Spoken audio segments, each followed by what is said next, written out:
Cuando una parte del ejército francés se apoderó a principios de este siglo de la histórica Toledo, sus jefes, que no ignoraban el peligro a que se exponían en las poblaciones españolas diseminándose en alojamientos separados, comenzaron por habilitar para cuarteles los más grandes y mejores edificios de la ciudad. Después de ocupado el suntuoso alcázar de Carlos V, echóse mano de la Casa de Consejos, y cuando ésta no pudo contener más gente, comenzaron a invadir el asilo de las comunidades religiosas, acabando a la postre por transformar en cuadras hasta las iglesias consagradas al culto.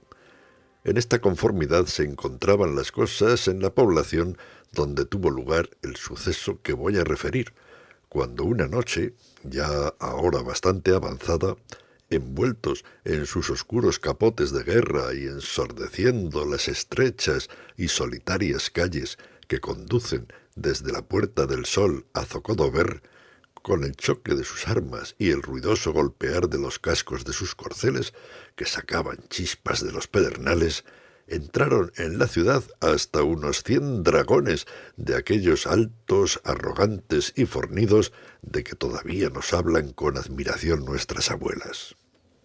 Mandaba la fuerza un oficial bastante joven, el cual iba como a distancia de unos 30 pasos de su gente, hablando a media voz con otro, también militar, a lo que podía colegirse por su traje.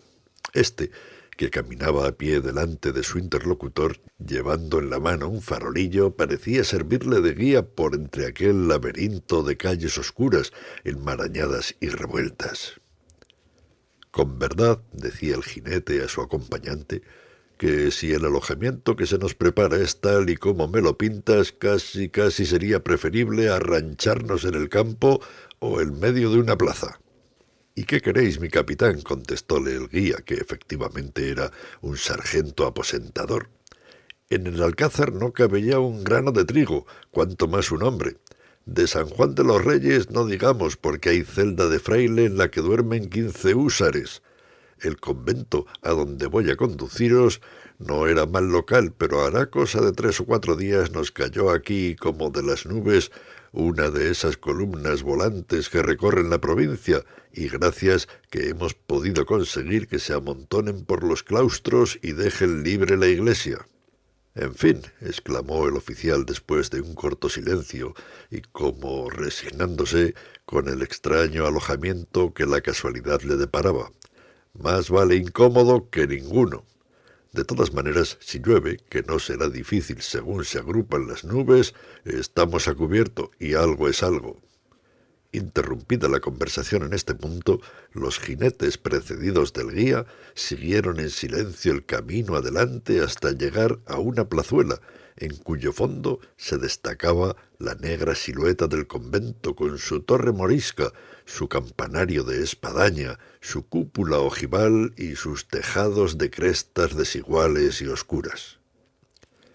«He aquí vuestro alojamiento», exclamó el aposentador al divisarle, y dirigiéndose al capitán, que, después que hubo mandado hacer alto a la tropa, echó pie a tierra, tomó el farolillo de manos del guía y se dirigió hacia el punto que éste le señalaba. Como quiera que la iglesia del convento estaba completamente desmantelada, los soldados que ocupaban el resto del edificio habían creído que las puertas le eran ya poco menos que inútiles, y un tablero hoy, otro mañana, habían ido arrancándolas pedazo a pedazo para hacer hogueras con que calentarse por las noches. Nuestro joven oficial no tuvo pues que torcer llaves ni descorrer cerrojos para penetrar en el interior del templo. A la luz del farolillo, cuya dudosa claridad se perdía entre las espesas sombras de las naves y dibujaba con gigantescas proporciones sobre el muro la fantástica sombra del sargento aposentador que iba precediéndole, recorrió la iglesia de arriba abajo y escudriñó una por una todas sus desiertas capillas, hasta que una vez hecho cargo del local mandó echar pie a tierra a su gente y hombres y caballos revueltos fue acomodándola como mejor pudo. Según dejamos dicho, la iglesia estaba completamente desmantelada. En el altar mayor pendían aún de las altas cornisas los rotos jirones del velo con que lo habían cubierto los religiosos al abandonar aquel recinto. Diseminados por las naves veíanse algunos retablos adosados al muro, sin imágenes en las hornacinas. En el coro se dibujaban con un ribete de luz los extraños perfiles de la oscura sillería de alerce. En el pavimento, destrozado en varios puntos, distinguíanse aún anchas losas sepulcrales llenas de timbres, escudos y largas inscripciones góticas, y allá a lo lejos, en el fondo de las silenciosas capillas y a lo largo del crucero, se destacaban confusamente entre la oscuridad, semejantes a blancos e inmóviles fantasmas, las estatuas de piedra que, unas tendidas, otras de hinojos sobre el mármol de sus tumbas, parecían ser los únicos habitantes del ruinoso edificio. A cualquiera otro menos molido que el oficial de dragones, el cual traía una jornada de 14 leguas en el cuerpo, o menos acostumbrado a ver estos sacrilegios como la cosa más natural del mundo, hubiéranle bastado 2 adarmes de imaginación para no pegar los ojos en toda la noche en aquel oscuro e imponente recinto, donde las blasfemias de los soldados que se quejaban en alta voz del improvisado cuartel, el metálico golpe de sus espuelas que resonaban sobre las anchas losas sepulcrales del pavimento, el ruido de los caballos que piafaban impacientes, cabeceando y haciendo sonar las cadenas con que estaban sujetos a los pilares, formaban un rumor extraño y temeroso que se dilataba por todo el ámbito de la iglesia y se reproducía cada vez más confuso, repetido de eco en sus altas bóvedas. Pero nuestro héroe, aunque joven, estaba ya tan familiarizado con estas peripecias de la vida de campaña que apenas hubo acomodado a su gente, mandó colocar un saco de forraje al pie de la grada del presbiterio y, arrebujándose como mejor pudo en su capote y echando la cabeza en el escalón, a los 5 minutos roncaba con más tranquilidad que el mismo rey José en su palacio de Madrid. Los soldados, haciéndose almohadas de las monturas, imitaron su ejemplo y poco a poco fue apagándose el murmullo de sus voces. A la media hora sólo se oían los ahogados gemidos del aire que entraba por las rotas vidrieras de las ojivas del templo, el atolondrado revolotear de las aves nocturnas que tenían sus nidos en el dosel de piedra de las esculturas de los muros y el alternado rumor de los pasos del vigilante que se paseaba envuelto en los anchos pliegues de su capote a lo largo del pórtico.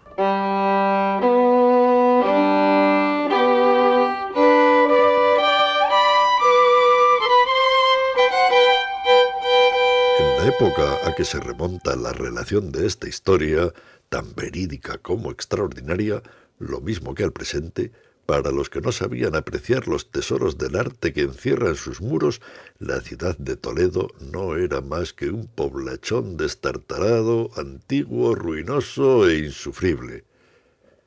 Los oficiales del ejército francés que, a juzgar por los actos de vandalismo con que dejaron en ella triste y perdurable memoria de su ocupación, de todo tenían menos de artistas o arqueólogos, no hay para qué decir que se fastidiaban soberanamente en la vetusta ciudad de los Césares.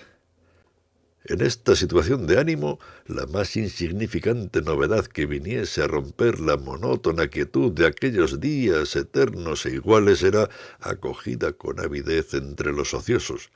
Así es que la promoción al grado inmediato de uno de sus camaradas, la noticia del movimiento estratégico de una columna volante, la salida de un correo de gabinete o la llegada de una fuerza cualquiera a la ciudad convertíanse en tema fecundo de conversación y objeto de toda clase de comentarios, hasta tanto que otro incidente venía a sustituirlo, sirviendo de base a nuevas quejas, críticas y suposiciones.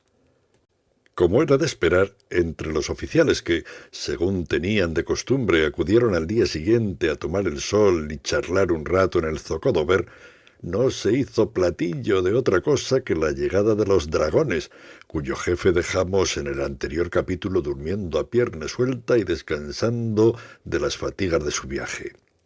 Cerca de una hora hacía que la conversación giraba alrededor de este asunto, y ya comenzaba a interpretarse de diversos modos la ausencia del recién venido, a quien uno de los presentes, antiguo compañero suyo de colegio, había citado para el zocodover, cuando en una de las bocacalles de la plaza apareció al fin nuestro bizarro capitán despojado de su ancho capotón de guerra, luciendo un gran casco de metal con penacho de plumas blancas, una casaca azul turquí con vueltas rojas y un magnífico mandoble con vaina de acero que resonaba arrastrándose al compás de sus marciales pasos y del golpe seco y agudo de sus espuelas de oro.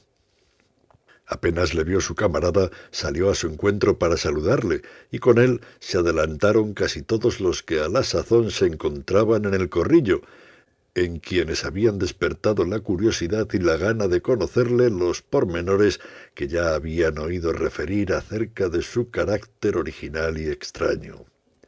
Después de los estrechos abrazos de costumbre y de las exclamaciones plácemes y preguntas de rigor en estas entrevistas, después de hablar largo y tendido sobre las novedades que andaban por Madrid, la varia fortuna de la guerra y los amigotes muertos ausentes, rodando de uno en otro asunto, la conversación vino a parar al tema obligado, esto es, las penalidades del servicio, la falta de distracciones de la ciudad y el inconveniente de los alojamientos.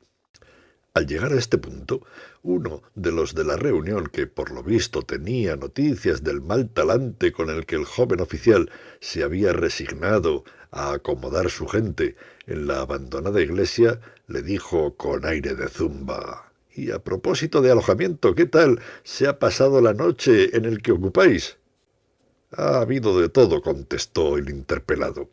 «Pues si bien es verdad que no he dormido gran cosa, el origen de mi vigilia merece la pena de la velada. El insomnio, junto a una mujer bonita, no es seguramente el peor de los males».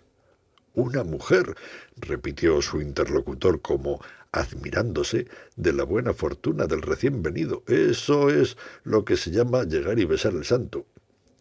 «Será tal vez algún antiguo amor de la corte que le sigue a Toledo para hacerle más soportable el ostracismo», añadió otro de los del grupo. «Oh, no», dijo entonces el capitán, «nada menos que eso. Juro, a fe de quien soy, que no la conocía y que nunca creí hallar tan bella patrona en tan incómodo alojamiento. Es todo lo que se llama una verdadera aventura». «Contadla, contadla», exclamaron en coro los oficiales que rodeaban al capitán, y como éste se dispusiera a hacerlo así, todos prestaron la mayor atención a sus palabras mientras él comenzó la historia en estos términos. «Dormía esta noche pasada como duerme un hombre que trae en el cuerpo 13 leguas de camino, cuando he aquí que en lo mejor del sueño me hizo despertar sobresaltado e incorporarme sobre el codo un estruendo horrible, un estruendo tal que me ensordeció un instante para dejarme después los oídos zumbando cerca de un minuto, como si un moscardón me cantase a la oreja.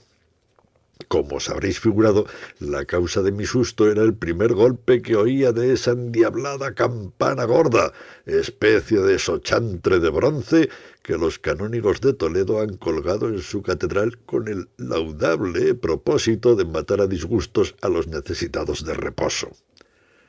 Renegando entre dientes de la campana y del campanero que la toca, disponíame, una vez apagado aquel insólito y temeroso rumor, a coger nuevamente el hilo del interrumpido sueño, cuando vino a herir mi imaginación y a ofrecerse ante mis ojos una cosa extraordinaria. A la dudosa luz de la luna que entraba en el templo por el estrecho ajimez del muro de la capilla mayor, vi a una mujer arrodillada junto al altar. Los oficiales se miraron entre sí con expresión entre asombrada e incrédula. El capitán, sin atender al efecto que su narración producía, continuó de este modo: No podéis figuraros nada semejante. Aquella nocturna y fantástica visión que se dibujaba confusamente en la penumbra de la capilla, como esas vírgenes pintadas en los vidrios de colores que habréis visto alguna vez destacarse a lo lejos, blancas y luminosas, sobre el oscuro fondo de las catedrales. Su rostro ovalado, en donde se veía impreso el sello de una leve y espiritual demacración, sus armoniosas facciones llenas de una suave y melancólica dulzura, su intensa palidez, las purísimas líneas de su contorno esbelto, su ademán reposado y noble, su traje blanco, flotante, me traían a la memoria esas mujeres que yo soñaba cuando casi era un niño, castas y celestes imágenes, quimérico objeto del vago amor de la adolescencia. Yo me creía juguete de una alucinación y sin quitarle un punto los ojos, ni aun osaba respirar, temiendo que un soplo desvaneciese el encanto. Ella permanecía inmóvil. Antojábaseme al verla tan diáfana y luminosa que no era una criatura terrenal, sino un espíritu que, revistiendo por un instante la forma humana, había descendido en el rayo de la luna, dejando en el aire y en pos de sí la azulada estela que desde el alto Ajimez bajaba verticalmente hasta el pie del opuesto muro, rompiendo la oscura sombra de aquel recinto lóbrego y misterioso. Pero, exclamó interrumpiéndole su camarada de colegio, que comenzando por echar a broma la historia, había concluido interesándose con su relato. ¿Cómo estaba allí aquella mujer? ¿No le dijiste nada? ¿No te explicó su presencia en aquel sitio? No me determiné a hablarle porque estaba seguro de que no había de contestarme, ni verme, ni oírme. ¿Era sorda? ¿Era ciega? ¿Era muda? Exclamaron a un tiempo 3 o 4 de los que escuchaban la relación. Lo era todo a la vez, exclamó el capitán después de un momento de pausa, porque era de mármol. Al oír el estupendo desenlace de tan extraña aventura, cuantos había en el coro prorrumpieron en una ruidosa carcajada, mientras uno de ellos dijo al narrador de la peregrina historia, que era el único que permanecía callado y en una grave actitud: «¡Acabáramos de una vez! Lo que es de ese género tengo yo más de 1 millar, un verdadero serrallo en San Juan de los Reyes, serrallo que desde ahora pongo a vuestra disposición, ya que, a lo que parece, tanto os da de una mujer de carne como de piedra». «Oh, no», continuó el capitán, sin alterarse en lo más mínimo por las carcajadas de sus compañeros.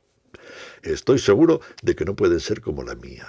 La mía es una verdadera dama castellana, que por un milagro de la escultura parece que no la han enterrado en su sepulcro, sino que aún permanece en cuerpo y alma de hinojos sobre la losa que lo cubre, inmóvil, con las manos juntas en ademán suplicante, sumergida en un éxtasis de místico amor. De tal modo te explicas que acabarás por probarnos la verosimilitud de la fábula de Galatea». «Por mi parte, puedo deciros que siempre la creí una locura, mas desde anoche comienzo a comprender la pasión del escultor griego. Dadas las especiales condiciones de tu nueva dama, creo que no tendrás inconveniente en presentarnos a ella. De mí sé decir que ya no vivo hasta ver esa maravilla, pero ¿qué diantres te pasa? Diríase que esquivas la presentación. Bonito fuera que ya te tuviéramos hasta celoso». «¿Celoso?», se apresuró a decir el capitán. «¿Celoso de los hombres? No. Mas ved, sin embargo, hasta dónde llega mi extravagancia. Junto a la imagen de esa mujer, también de mármol, grave y al parecer con vida como ella, hay un guerrero, su marido sin duda. Pues bien, lo voy a decir todo, aunque os moféis de mi necesidad. Si no hubiera temido que me tratasen de loco, creo que ya lo habría hecho 100 veces pedazos». Una nueva y aún más ruidosa carcajada de los oficiales saludó esta original revelación del estrambótico enamorado de la dama de piedra. «Nada, nada, es preciso que la veamos», decían los unos. «Sí, sí, es preciso saber si el objeto corresponde a tan alta pasión», añadían los otros. —¿Cuándo nos reunimos a echar un trago en la iglesia en que os alojáis? —exclamaron los demás. —Cuando mejor os parezca, esta misma noche si queréis —respondió el joven capitán, recobrando su habitual sonrisa, disipada un instante por aquel relámpago de celos. A propósito, con los bagajes he traído hasta un par de docenas de botellas de champaña, verdadero champaña, restos de un regalo hecho a nuestro general de brigada, que, como sabéis, es algo pariente. —¡Bravo, bravo! —exclamaron los oficiales a una voz, prorrumpiendo en alegres exclamaciones. —Se beberá vino del país y cantaremos una canción de Rostand y hablaremos de mujeres a propósito de la dama del anfitrión, con que hasta la noche, hasta la noche.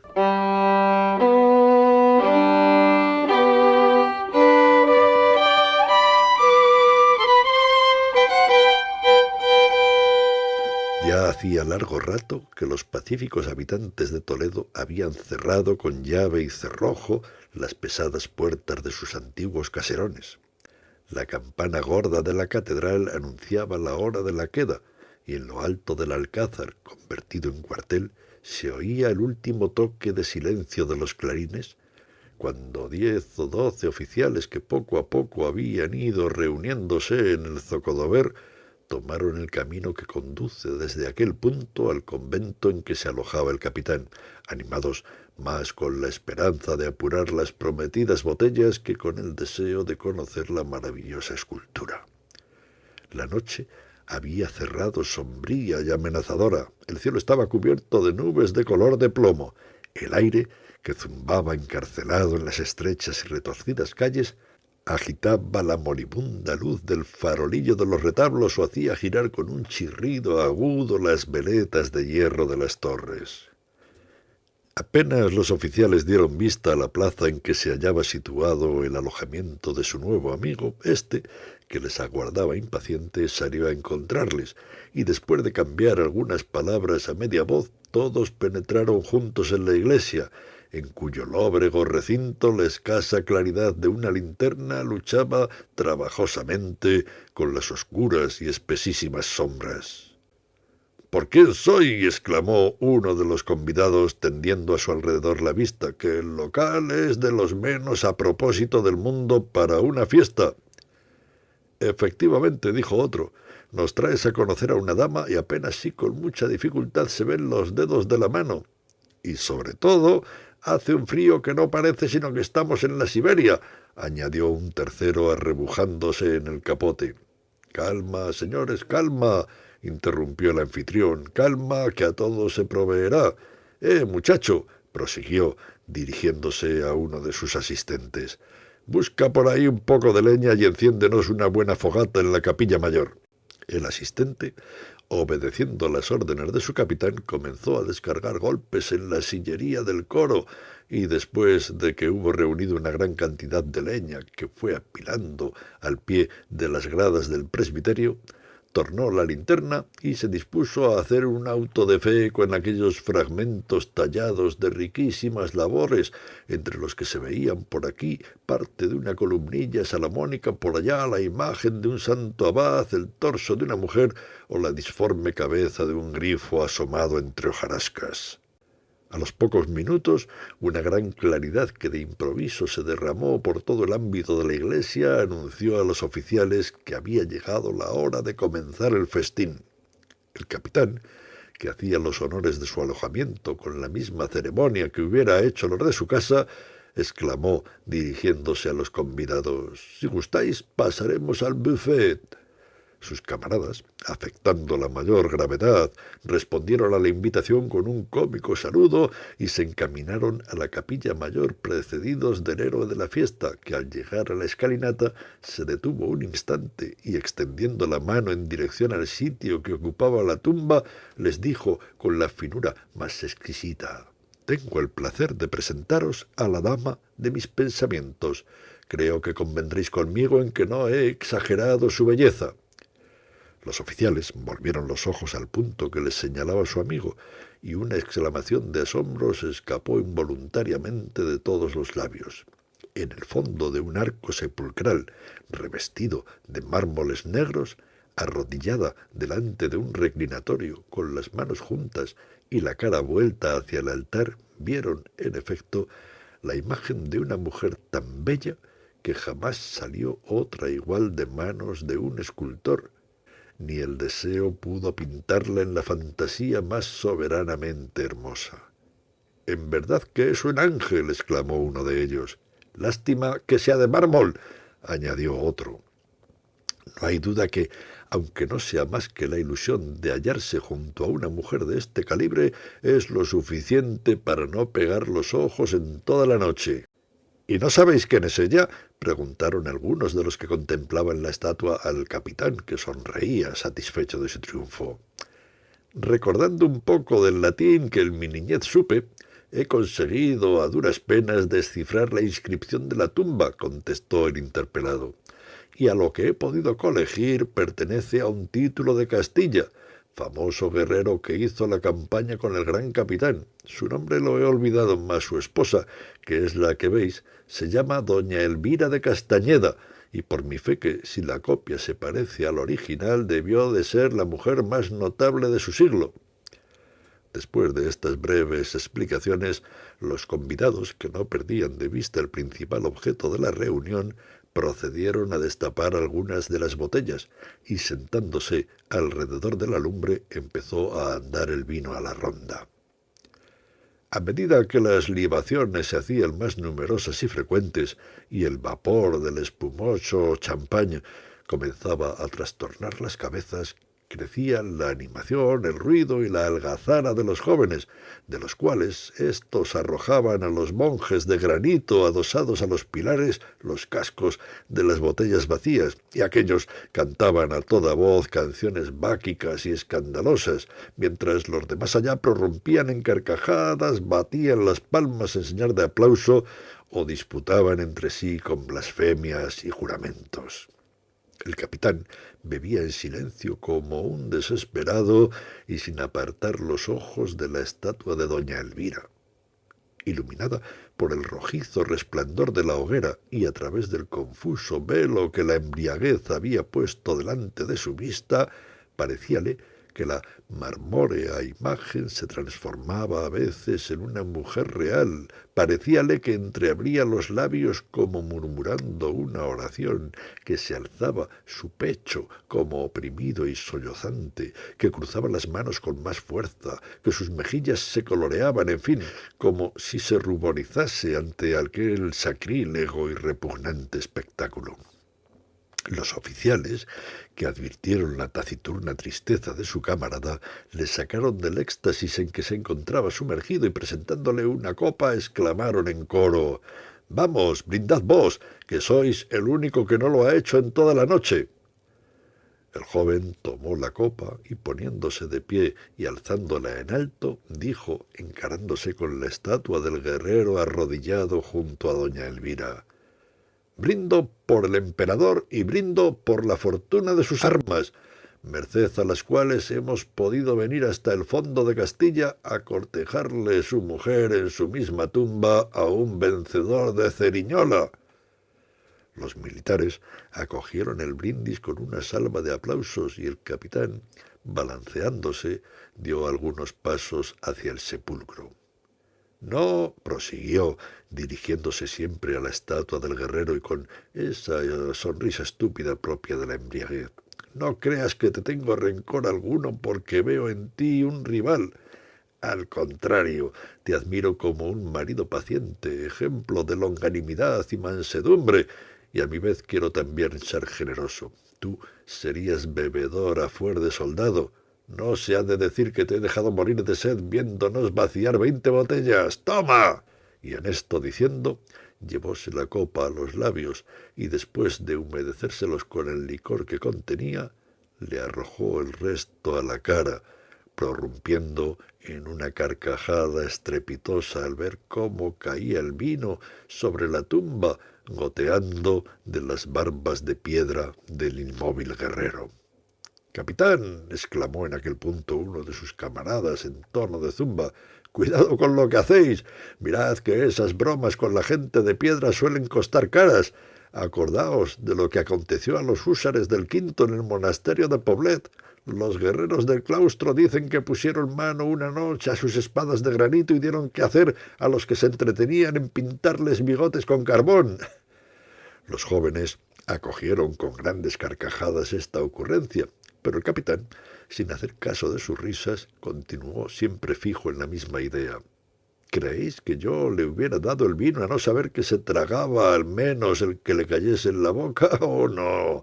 Yo no creo como vosotros que esas estatuas son un pedazo de mármol tan inerte hoy como el día en que lo arrancaron de la cantera. Indudablemente el artista, que es casi un dios, da a su obra un soplo de vida que no logra hacer que ande y se mueva, pero que le infunde una vida incomprensible y extraña, vida que yo no me explico bien, pero que la siento, sobre todo cuando bebo un poco. «¡Magnífico!», exclamaron sus camaradas. «¡Bebe y prosigue!». El oficial bebió y, fijando los ojos en la imagen de doña Elvira, prosiguió con una exaltación creciente. «Miradla, miradla, ¿no veis esos cambiantes rojos de sus carnes mórbidas y transparentes? ¿No parece que por debajo de esa ligera epidermis azulada y suave de alabastro circula un fluido de luz color de rosa? ¿Queréis más vida? ¿Queréis más realidad?» «Oh, sí, seguramente», dijo uno de los que le escuchaban. «Quisiéramos que fuese de carne y hueso». «Carne y hueso, miseria, podredumbre», exclamó el capitán. «Yo he sentido en una orgía arder mis labios y mi cabeza. Yo he sentido este fuego que corre por las venas hirviente como la lava de un volcán, cuyos vapores caliginosos turban y trastornan el cerebro y hacen ver visiones extrañas. Entonces, el beso de esas mujeres materiales me quemaba como un hierro candente y las apartaba de mí con disgusto, con horror, hasta con asco, porque entonces, como ahora, necesitaba un soplo de brisa del mar para mi frente calurosa, beber hielo y besar nieve, nieve teñida de suave luz, nieve coloreada por un dorado rayo de sol, una mujer blanca, hermosa y fría, como esa mujer de piedra que parece incitarme con su fantástica hermosura, que parece que oscila al compás de la llama y me provoca entreabriendo sus labios y ofreciéndoseme un tesoro de amor. Oh, sí, un beso, solo un beso tuyo podrá calmar el ardor que me consume». «¡Capitán!», exclamaron algunos de los oficiales al verle dirigirse hacia la estatua como fuera de sí, extraviada la vista y con pasos inseguros. «¡Qué locura vais a hacer! Basta de broma y dejad en paz a los muertos». El joven ni oyó siquiera las palabras de sus amigos y, tambaleando y como pudo, llegó a la tumba y aproximóse a la estatua. Pero al tenderle los brazos resonó un grito de horror en el templo. Arrojando sangre por los ojos, boca y nariz, había caído desplomado y con la cara deshecha al pie del sepulcro. Los oficiales, mudos y espantados, ni se atrevían a dar un paso para prestarle socorro. En el momento en que su camarada intentó acercar sus labios ardientes a los de doña Elvira, habían visto al inmóvil guerrero levantar la mano y derribarle con una espantosa bofetada de su guantelete de piedra.